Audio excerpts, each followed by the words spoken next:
అందరికీ నమస్తే అండి. ఏంటో ఇవాళ ఫస్ట్ హెయిర్ చూపిస్తాను అనుకుంటున్నారా? ఇవాళ హెయిర్‌కి సంబంధించిన ఆయిల్ తయారు చేద్దాం అనుకుంటున్నాను. మా జెస్సీ హెయిరు బాగా రెడ్డిష్‌గా వచ్చేసిందనమాట. హెయిర్ అయితే లాంగ్‌గానే ఉంటుంది. కానీ బాగా రెడ్డిష్‌గా వస్తుంది. దీనికోసమని మందారాకు పెడుతున్నాను వీక్లీ వన్స్. కానీ హెయిరు లాంగ్ అవుతుంది తప్పించి గానీ బ్లాక్ అవ్వట్లేదు.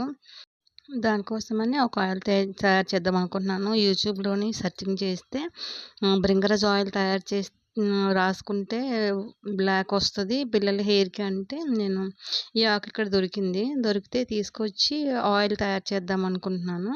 ఇది ముందుగాన తీసుకొచ్చి నీట్‌గా కడిగేసాను. 2, 3 సార్లు నీట్‌గా కడిగేసి చిన్న చిన్న పీసులుగా కట్ చేశాను. కట్ చేసి మిక్సీలో వేసి మెత్తగా పేస్ట్‌లా తయారు చేసేసాను.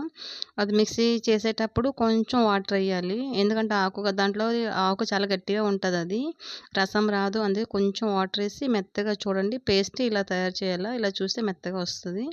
ఇది ఆకు పిండితే రసము బ్లాక్‌గా వస్తది. ఇన్‌స్టెంట్‌గా రాసుకునే వాళ్ళు ఉంటే రాసేసుకోవచ్చు.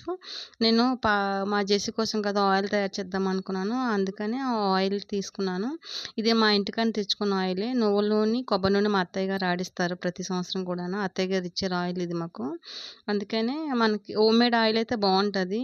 మనం కొనుక్కున్న ఆయిల్ కన్నాను. ఇదొక గ్లాసు, అదొక గ్లాసు వేసి మనం పేస్ట్ చేసుకున్న ఆకు కూడా ఏసి, అందులో ఏసి ముందుగాన ఈ 3 కూడా కలిపేసి బాగా కలిపేయాల. ఎందుకంటే ఆకు పచ్చిగా ఉంటది కదా! ఆయిల్‌లో అంత త్వరగా కలవదు. అందుకని 2 కూడా ఈ 2 ఆయిల్‌తో పాటు అది కూడా బాగా ముందు కలిపేసుకోవాలా. కలిపేసుకున్న తర్వాత అప్పుడు స్టవ్‌ని లో ఫ్లేమ్‌లో పెట్టుకొని నెమ్మదిగాన మరిగించుకోవాలా.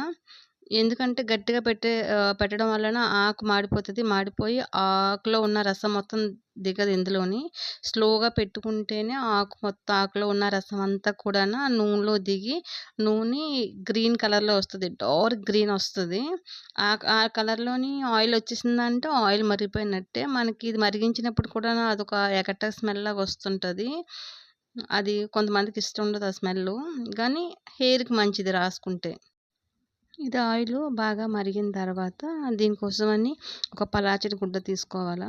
గుడ్డ తీసుకొని ఒక స్టీల్ దాంట్లోని ముందు ఇది వడకట్టుకోవాలా. వడకట్టుకొని చల్లారిన తర్వాత గాజు గ్లాసులో గానీ, ప్లాస్టిక్ దాంట్లో గానీ నిల్వ చేసుకొని స్నానం చేసే ముందే రాసుకోవచ్చు. లేదంటే డైలీ రాసుకున్నా పర్లేదు. నేనైతే స్నానం చేసే ముందే రాసుకుంటాను. జెస్సీకైతే కొబ్బరి నూనె ప్లేస్‌లోని ఇదే రాస్తున్నాను.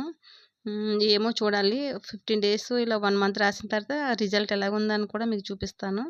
ఈ వీడియో చూసినోళ్ళందరికీ థ్యాంక్ యూ సో మచ్.